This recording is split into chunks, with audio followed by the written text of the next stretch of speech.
This podcast is about an investing opportunity that everybody in the world right now is talking about. To be totally honest with you, as in the people listening, not Vic, I was really surprised with where this conversation went, because what I thought you were going to say, Vic, and the research and the sort of angle that you would have had on this particular investment, it really surprised me. Without giving away too much, we're going to talk about what's going on in the world and why this particular asset class is doing so well, the different reasons why the price has gone up so significantly in the last 4 months. We're going to talk about how you can invest in this if it's something that you want to invest in. And we're also going to give our team views on whether or not this is something that me, Vic, and our producer Emily are going to invest in after this conversation. And let's get into it.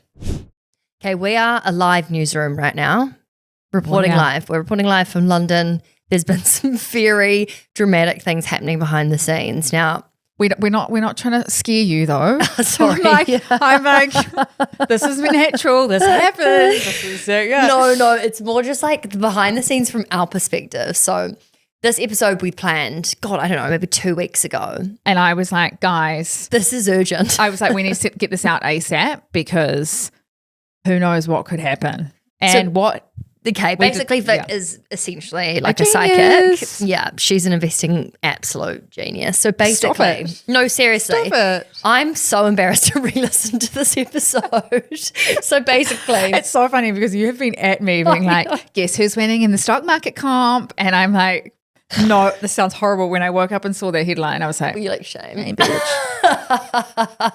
No, look, some you've good got to love me competition for trying. Yeah. Love me for trying. So, okay, context. So 2 weeks ago, gold absolutely skyrocketing. It was having a real moment. And so we put this episode in the Investing Club first, because obviously the point there was like, okay, this is an opportunity. We want people to know about it. We want people to know what's going on. This is a global trend. And if you have any finger on any pulse of the news, which I don't, other than the curve, to be fair, gold was like going up and up and up and up. And it was exponential. It was like wild. Yeah. I had FOMO, thought maybe I wanted to invest in it. Long story short, Vic predicted the future. So this episode that you're about to listen to, we recorded however long it was ago. And it was all about whether or not gold is a good investment, explaining the asset class, how it works, etc. And let's just say, I mean, you can still give it a listen, but let's just say, yeah, look, we get it. You're right. Yeah. But the point here is I still think it's worth listening to, because gold is one of those things that holds its value. We speak all about like the intensity of this asset, how it stood the test of time, or and what. You might be right again at some point. True. This is what happens. Prices go up and down and up and down and up and down. And when they go down, maybe it's, opportunistic. Yes. Wouldn't have been great had I bought it at the time we recorded this podcast. And I think it's really important though, even though you see the headlines of, gold has had its worst day since 2015. Is that what it says? Yeah. 2015? Yeah. 10 years ago. Oh my God. But what we want this episode to do is to educate you in terms of when you see those headlines, it could still be a really good opportunity in terms of an investment. But yes, because if this had been a week ago and you'd invested when it was at this peak, not great. Not great. Not great at all. This is a very good example of, stocks and assets go up and down. They go sideways.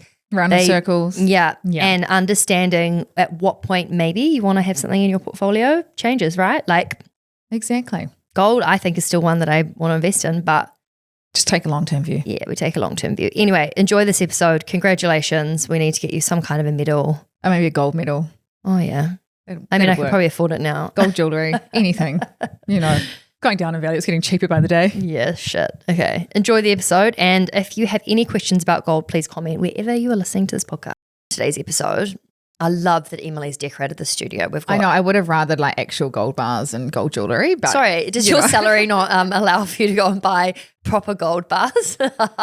Not right now. Maybe 12 months ago, yes, but not right now. We wanted to start with a quick overview of what we're talking about, because I think that it sounds incredibly almost fake to be saying we're talking about gold.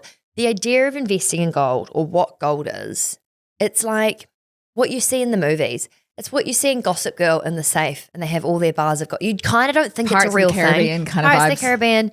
You don't think it's a real investing asset that would make sense to invest in. Yeah, I guess you're right, because we're so used to investing digitally on a screen, or property. But back in the day, there wasn't stocks. There wasn't necessarily property. Well, there was property, but like gold and other commodities and other kind of hard metals, coffee, Jewels sugar, even? like all of that, cotton was what you traded and what you kind of made money It was in. almost like a currency. Yeah. Kind of, before the currencies existed. Yeah, definitely. Which is weird to think about. Well, we're seeing actually a lot of the pawn shops, where you like go in. I know, pawn is in PAWN, where you go in and you try like a cash converters type vibe. A lot of people are going in and selling their gold jewelry because it's worth so much now. It's just such a shame I've lost all mine. The only thing I've got is my earrings, and it's because I never take them out. Yeah. Every other piece of gold jewelry, poof, Disappears. Someone probably found it and was like, score. 100%. Yeah. You know my lovely chain one that I got for my 30th? Oh, the Jasmine Sparrow one. Yeah, gone. Poof. Now. Just poof goes. I don't know where it goes. But let's just for a second talk about the fact that gold has been around for literally billions of years. Billions and billions and billions. Since Earth was I was going to created. say before time. Yeah. Before there was Earth or before there was people, there was gold. Yeah, before dinosaurs, before. Which is so weird to think about. Actually, Vic and I went to a breakfast. It was like a sort of a breakfast event with Bloomberg, which is like, would you say the most reputable financial news out there in the world, really? And one of the journalists, Marin, was speaking about gold and how it was so popular at the moment. And she had someone on her podcast talk about how gold is almost like the closest you can get to touching eternity. It is the only thing, or one of the only things, that is in our life that kind of doesn't have a purpose but has stood the test of time and has been around forever. Yeah. Well, it came from space exploding. Did it? Yeah. No. Yeah. So that's why it's like when the stars died through that massive explosion and effectively the solar system was created, that's what gold came from. So it is like touching eternity. You're going back like nearly 4 billion years when you touch it. Yeah. That's actually quite amazing. Yeah. When she said that, I was like, oh my God, I want to touch gold. Did she say that in the talk? I must have missed that part. Yeah. I mean, I understood probably 65% of what she said. I know. I kept looking at Sophie and I was like, oh gosh, some of this is going over my head. It was such a good example of how, everyone should know that this is a good investment right now, but most people don't have access to something like this podcast to understand it in a way that makes sense. Because, I mean, we've talked about investing for 5 years now, and I like to think of myself as like reasonably clued up. We were in this room with like so many other incredible people, but quite a few like older men, and a lot of the lingo and language. I thought so many of our community, if they were here, if they were able to get access to this conversation, still wouldn't really understand it. Yeah, which is why we wanted to talk about it today, because this is kind of I was going to say an opportunity of a lifetime, which is so dramatic. It's not. This is almost an opportunity of every generation, isn't it? And that's kind of the whole point, is it's held its value so well over a really, really, really long period of time. Yes. I do want to challenge you on that though, of like, because it's done so well. So it's hit $4,000 an ounce. And some people are like, what's an ounce? But I guess just to put it in perspective, like it's the first time it's ever hit that amount. It's up 50% this year in terms of the gold price. But I want to challenge you on the best investment right now. Like there's a few things you said in terms of like, just then, you mean? Everyone needs to be in it essentially. Oh. And I would challenge you that just because it's gone up doesn't mean that, we're always looking at what is it going to do in the future. Not what's it done already. Yeah, not what it's done already. And it is very hard not to get excited when something does well and you want to get on the FOMO trade and you want to buy, but why don't we start, before I give my answer to whether or not I think it's going to continue going up or not, why don't we start by saying, like, talking about why everyone is actually currently obsessed with talking about investing in gold? Because I would really like everyone listening to think and learn throughout this whole episode, and then make your own decision on whether you think that this particular asset is going to be going up or if it's kind of had its big boom. The reason it is doing so well is, and I just want to put this in perspective, like this has doubled. Its price has doubled in less than 2 years. This is the biggest rise in the gold price that we've seen since the 1970s. It has outperformed the US stock market. Can you explain why that's such a big deal? Because if you're new to investing, you might think, yeah, gold's expensive. I think gold does have connotations of money. Yes, you it know, is. just like diamonds, but even diamonds, for example, people think of them as like expensive. Actually, the value in that asset class has gone down a lot too. Yeah. So it is like if we go back to when gold was the only thing that was essentially traded, like we didn't have money as such as we know it today. Like coins were made out of gold in the first instance. You know, you had gold coins and you would actually trade them. So it's like it does have like a store of wealth. Like it is known for storing wealth and holding wealth. And so it holds its value. And the reason it's so concerning right now that gold is doing so well is, and we touched on this briefly in the Curve Weekly, is that gold does well when people are scared, when people are uncertain about the future. They don't really know where the stock market's going to go. They don't know where bonds are going to go. They don't know where property is going to go. So people invest in gold because it is a safe asset. It holds its wealth. It's really good in inflation as well, because if you think about it, your money in the bank loses value every year because of inflation. Whereas if you hold gold, it holds its value. It doesn't decrease with inflation. So that's why when inflation is really high, gold tends to do well. But what we're seeing right now is gold doing extremely well, which is great if you invest in it, but also quite concerning because of the reasons why it is doing so well. But the reason it's done, I guess, 50% this year in kind of the short term is the fear around inflation, which I just mentioned, but also we are seeing a lot of central banks. So these are the banks that kind of tell the other banks what to do in every country. So the US Federal Reserve, we've got the Reserve Bank of New Zealand, like all the banks that set interest rates. What's the British one? Bank of England. Yeah. They sound quite important, Yeah. don't they? The Yeah. Federal Reserve. I'm like, tell me what to do. I know. The Fed. Yeah. I'm trying to make it sound like fun, like the Fed.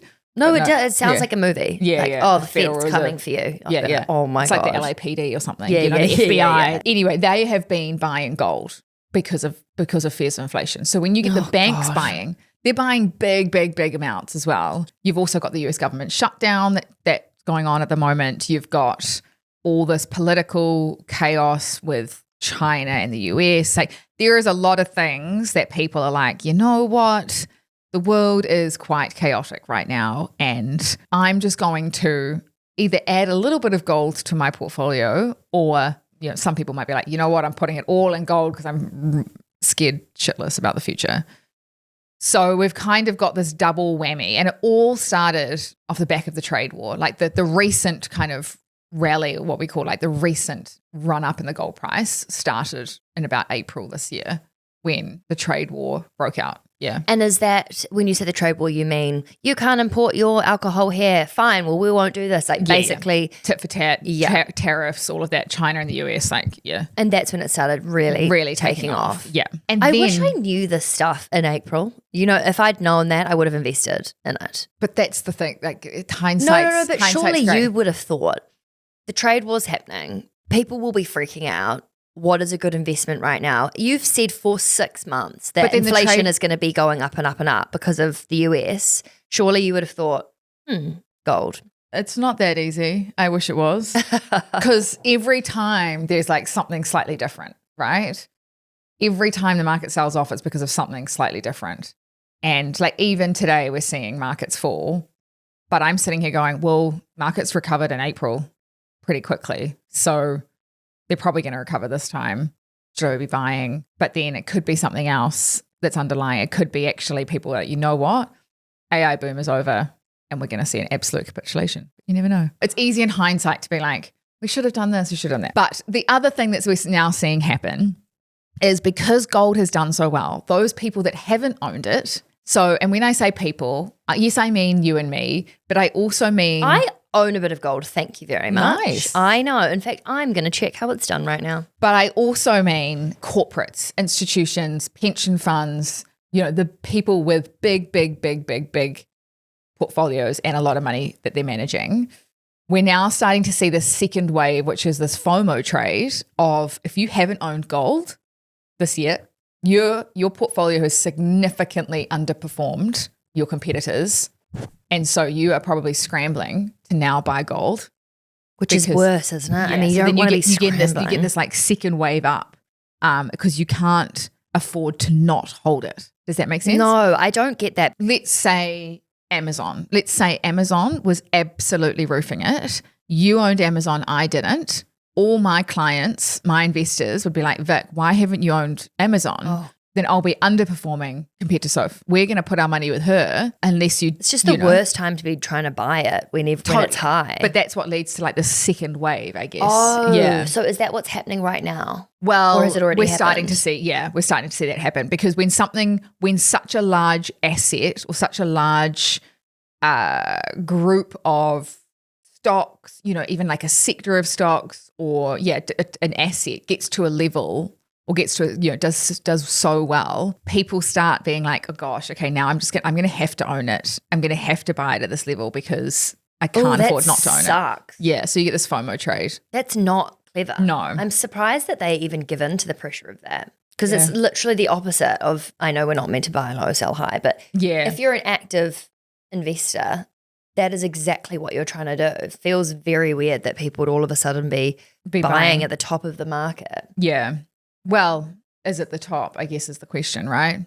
Or does this? And that's probably why they're jumping in now is like, is it going to go up another 50%? Is it going to go up another 100%? In other news, I just realized I've actually sold my gold in July. Oh. In other news. So devastating. Looks like those earrings might have to go. What an idiot. So as an overarching statement, the main thing that you need to understand when it comes to gold and when and why it does really well, if people are panicked about the future of the world, of the economy, of politics, of wars of any kind, uncertainty creates fear. And when people are fearful, they invest in things that feel safe. Yeah.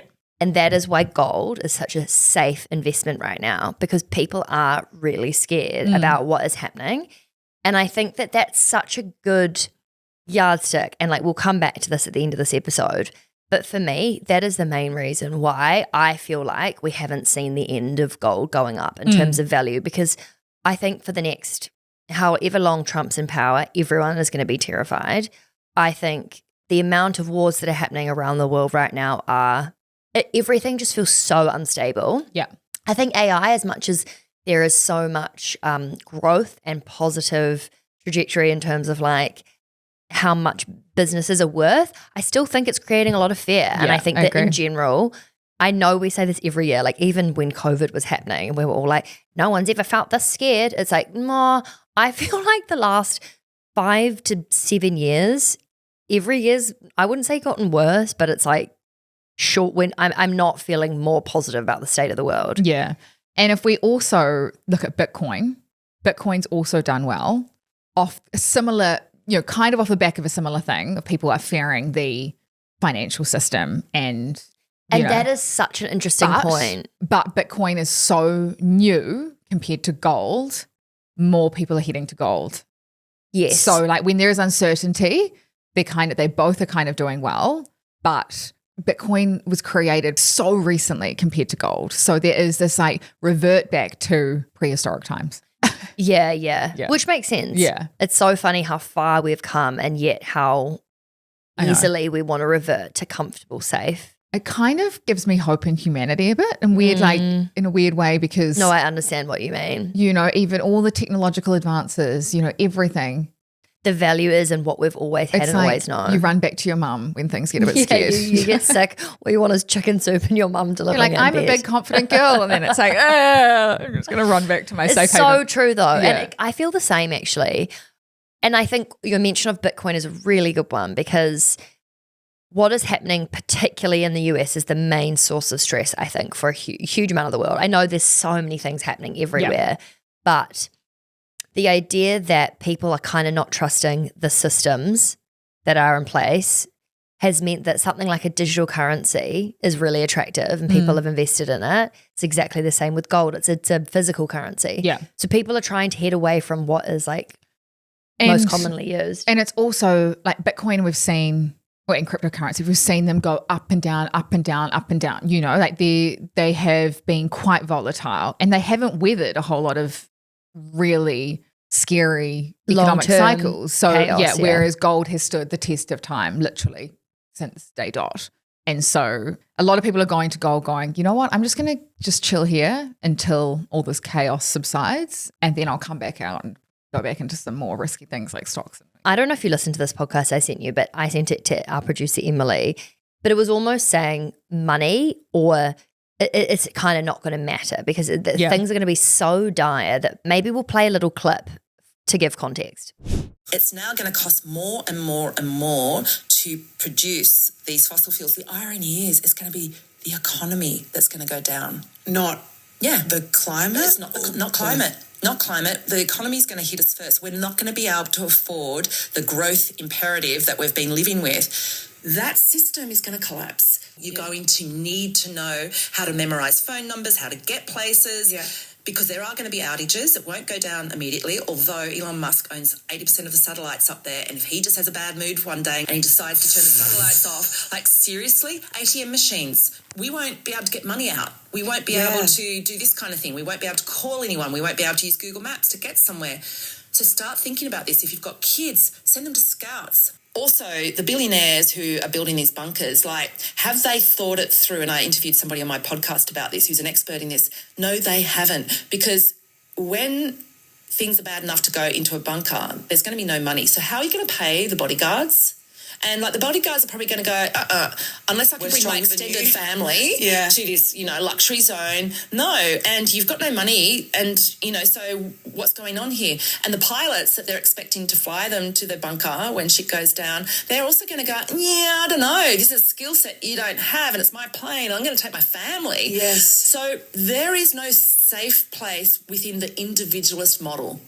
If I think about that particular situation, basically the entire podcast is talking about the idea that it kind of like with Roman Empire, like booming, and then kind of collapsing, that we're seeing this technological boom and that a lot of people are predicting perhaps a collapse. Anyway, the point is, in that type of situation, Bitcoin is kind of useless. Whereas gold, if you held it and you had it, you would probably have a huge upper hand compared to most people. Like who knows what's going to happen? And I know this is going to sound quite almost conspiracy theory, but if there's a world in which things to turn to total shit, what you have in your bank account or your asset portfolio is not going to matter at all. However, something tangible that you could trade could be. So I don't know, maybe that's one of the reasons why it's being driven up in price. Like the reason people are buying gold is that it's about protecting their money, not growing their money. And I just want to preface this whole discussion with, if you have a long time horizon for your investments, and you've got years and years and years to grow your wealth, this is kind of not an irrelevant conversation, but I just think this is probably going to be a blip in the ocean. It's so weird you say this because I have quite a different thought on it. And I know we haven't got through all of this yet, but I think two things. I think, yes, of course, it's probably a good place to protect your money, but I actually still think that this asset is going to keep going up. I think agree. It is. I think in the short term, you could be making quite good money from it. Short term. Yeah. Yeah. That's what I mean. I'm saying I think in the short term. Whereas I'm a long-term investor. And I agree. I think it could keep going up. But I think if I'm looking at the next kind of 10, 20 years, stocks are still going to be a very large portion of my portfolio. Yeah. Before we move on to some of the sort of green and red flags, your mention of this is a great place to store money, not to make money, and it being sort of hedge against inflation, i.e. if you don't want the bank or inflation to chew away at the money you've got, putting it somewhere like gold can hold it.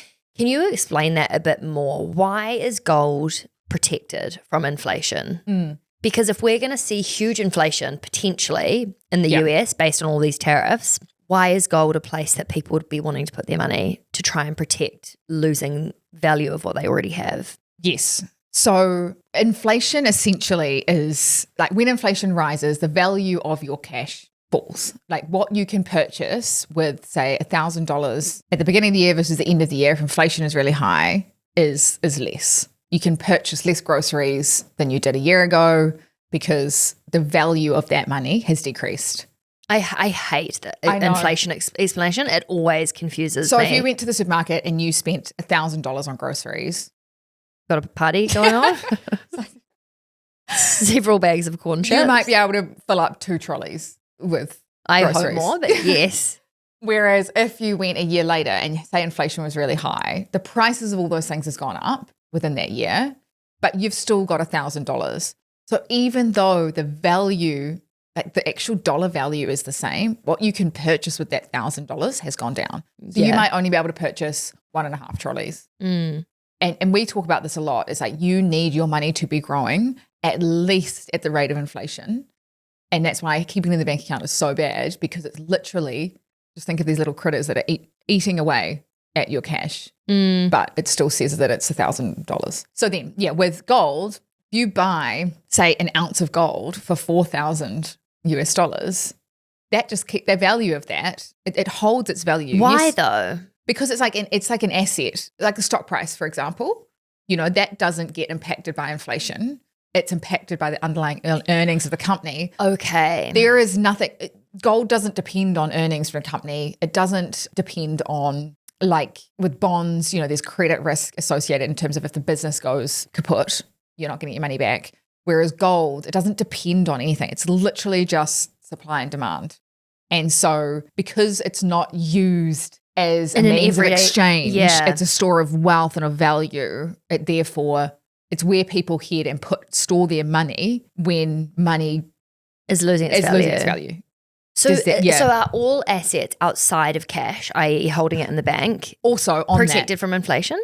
So stocks, property, gold. Yes, to an extent, but with stocks, say you owned a Walmart, you owned a big retailer, your share price is going to be impacted by inflation through an indirect way, because people can now afford to spend less at Walmart because prices have gone up. So therefore the earnings will fall. So therefore the share price might fall. So it will be impacted in an economic sense. But not gold.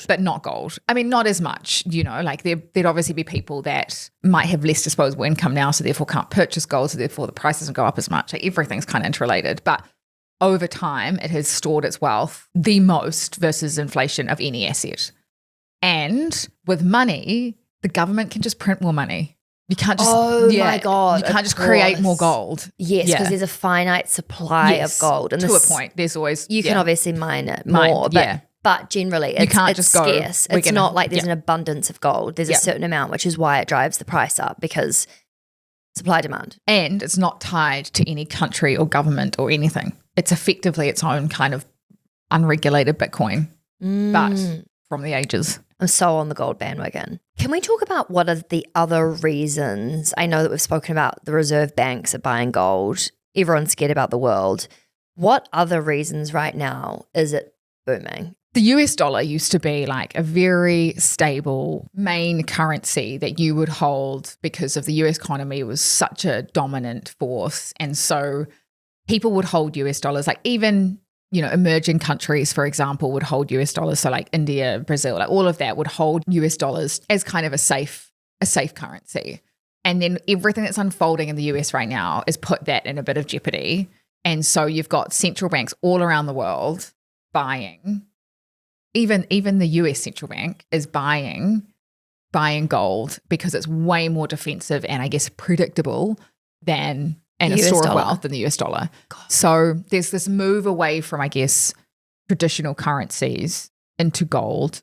And we've seen that in Bitcoin as well. And so there's all of this demand for gold is what's driven up the price of gold recently because of all this like uncertainty around the US, which, you know, probably over the last 50 or so years, you had just your regular investors buying gold, you know, when the market is like a bit wobbly, let's go to gold. Whereas now you've got these big buyers coming in and buying it. And that's why more recently the gold price has done really, really well. And also there's a lot of gold ETFs that have now been created as well, making it easier for people to buy gold. Yeah, so, I guess because also there probably was a time where you needed a decent amount to invest in gold and the ETFs have democratized that. Or you had to actually go buy a bar of gold and now things have got so much easier, which opens up demand for gold.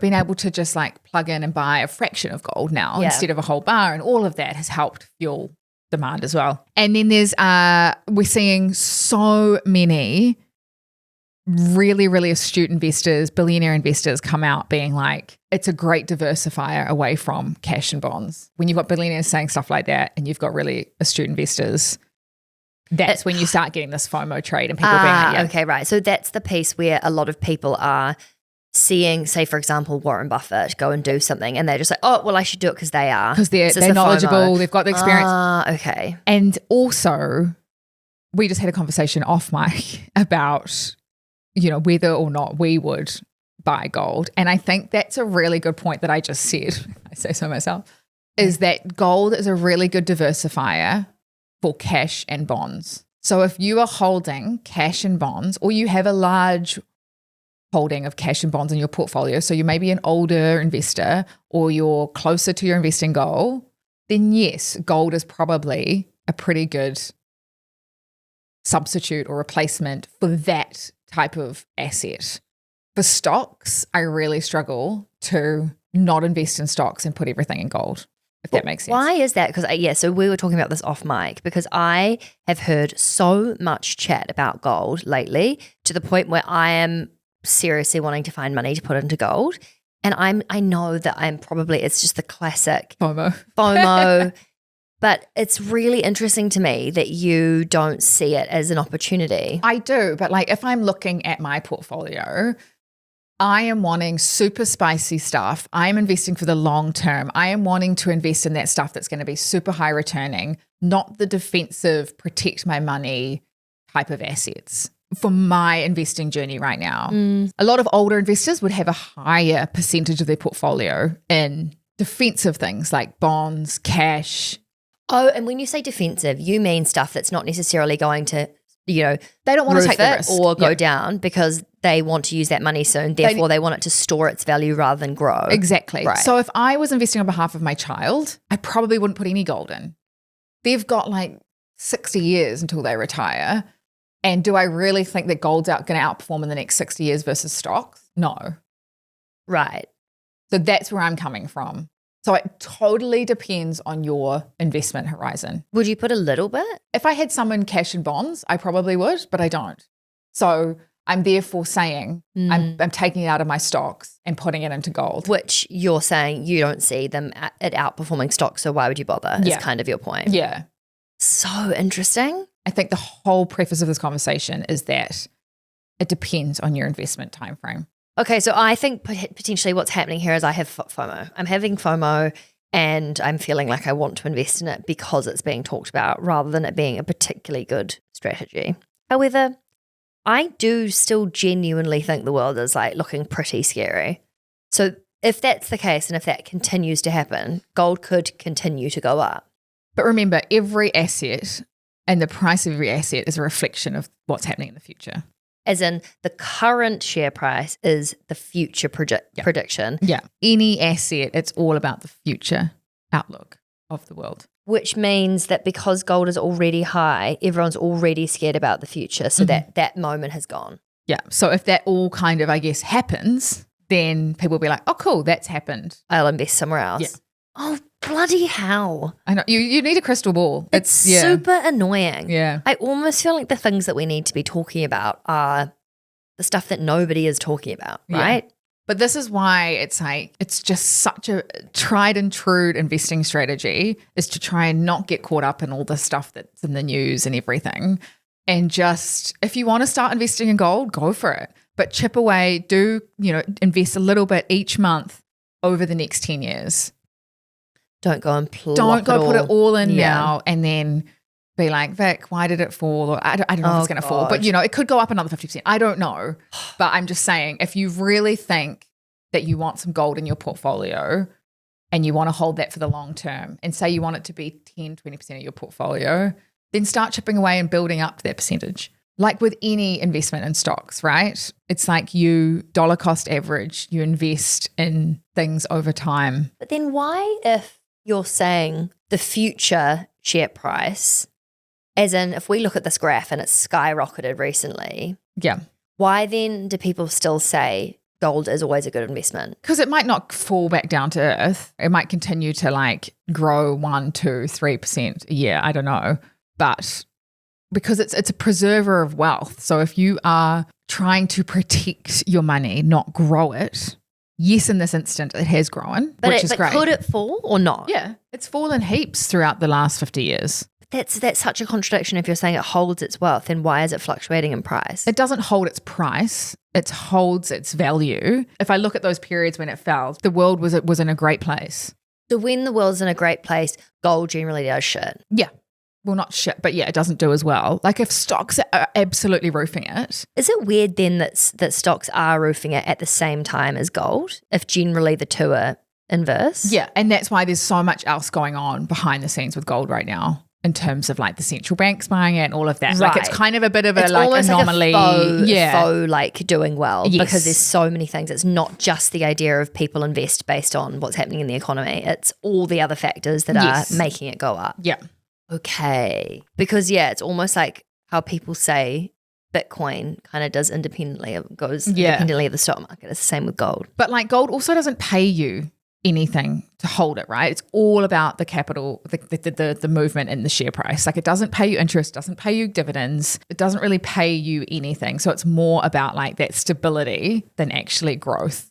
So if you think about your emergency fund, like you're getting 3% on that. Yes, people that have invested in gold this year have got 50%, but next year could be 1%. Yeah, it could be lower than what you get in interest or in dividends on your stocks, or you know, like it's still an asset that moves around depending on supply and demand.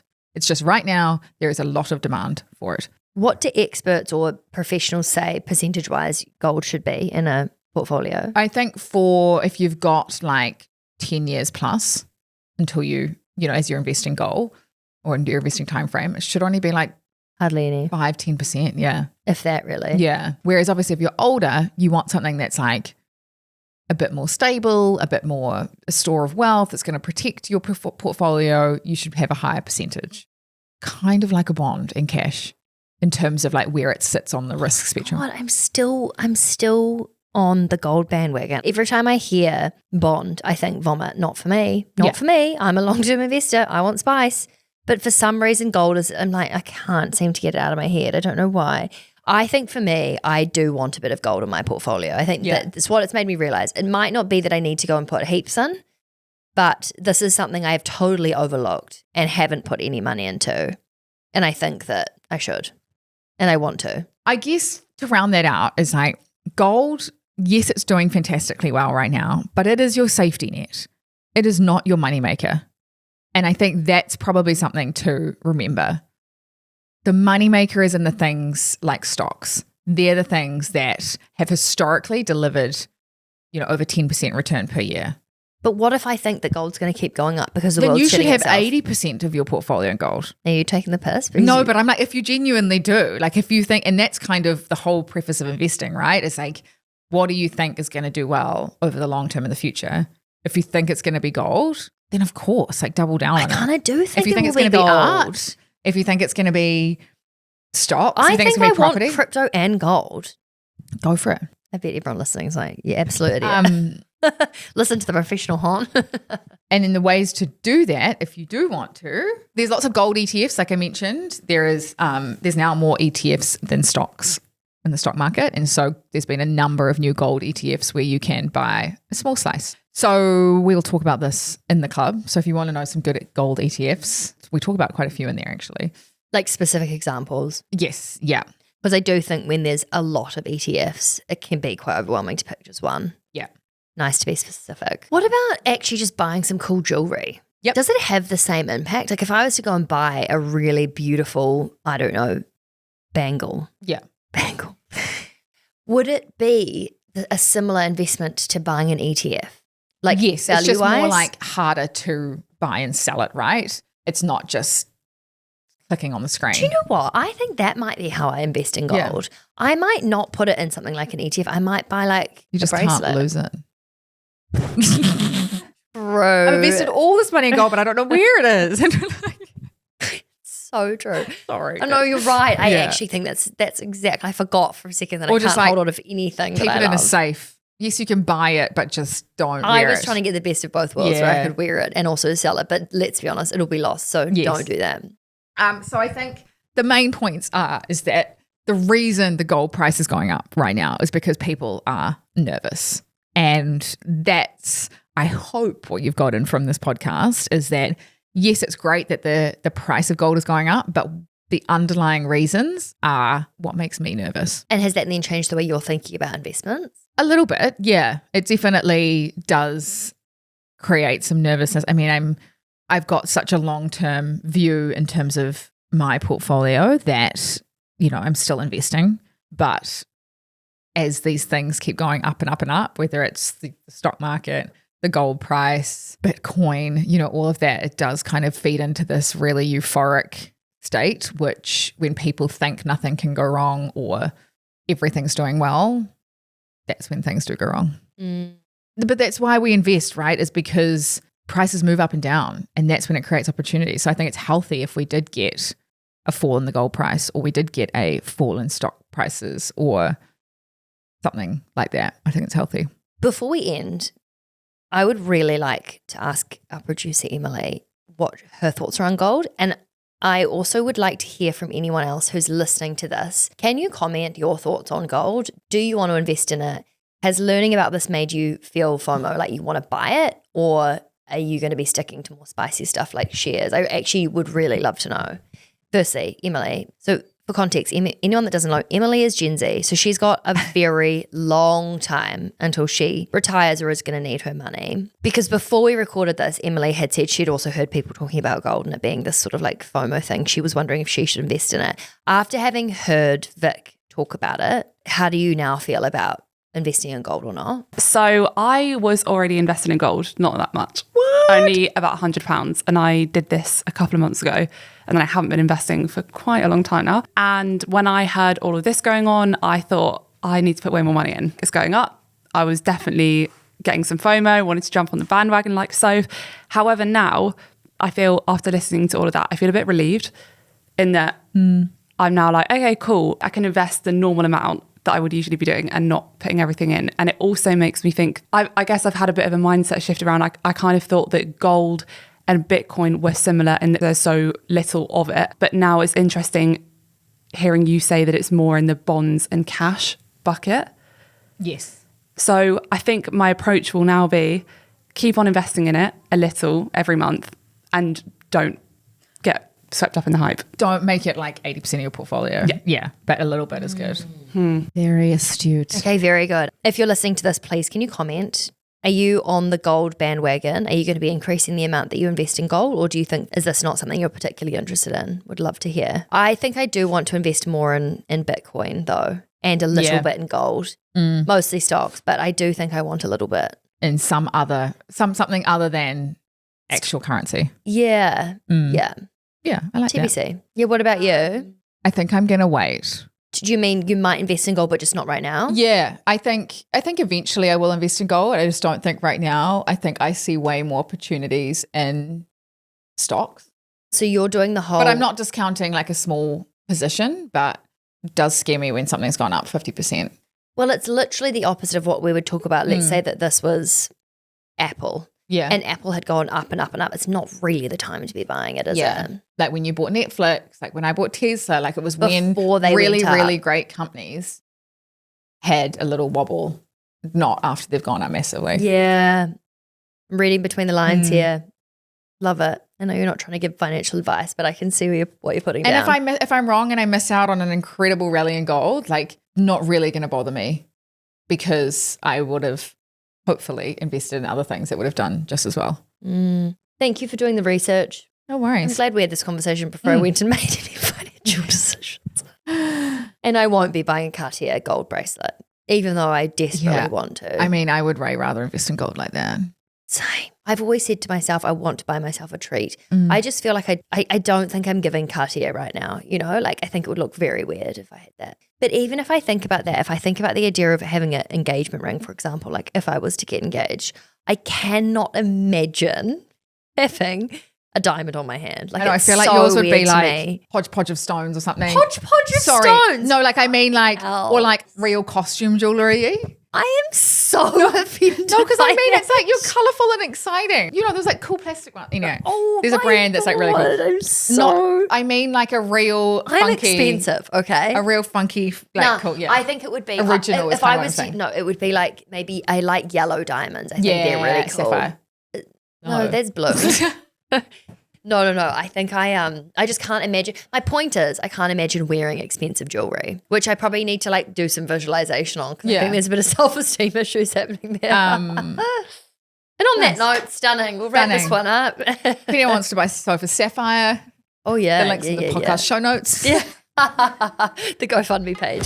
Thank you so much for listening to Raising the Curve. These conversations are designed to teach you everything you need to know to be better with your money, from saving to investing to talking with your friends about your salaries, all of that stuff. And if you like what you heard, we would love if you could please hit subscribe wherever you're listening and leave a comment. Let us know what you thought about the episode. And it only takes 1 second and it would really make our week, our month, our year. Yeah. Yeah. So please do it. Okay. Love you. Bye. Okay, quickly. The Curve was created to empower and educate you about investing, but we are not financial advisors. Our platform exists for educational purposes only, and it doesn't provide personalized investing advice for your individual needs and should not be relied upon to make an investment or financial decision. And always remember to do your own research before making any investment or financial decision. We're here for any knowledge and support you need, but the final call is always yours. And thanks for being here. You got this. Yeah.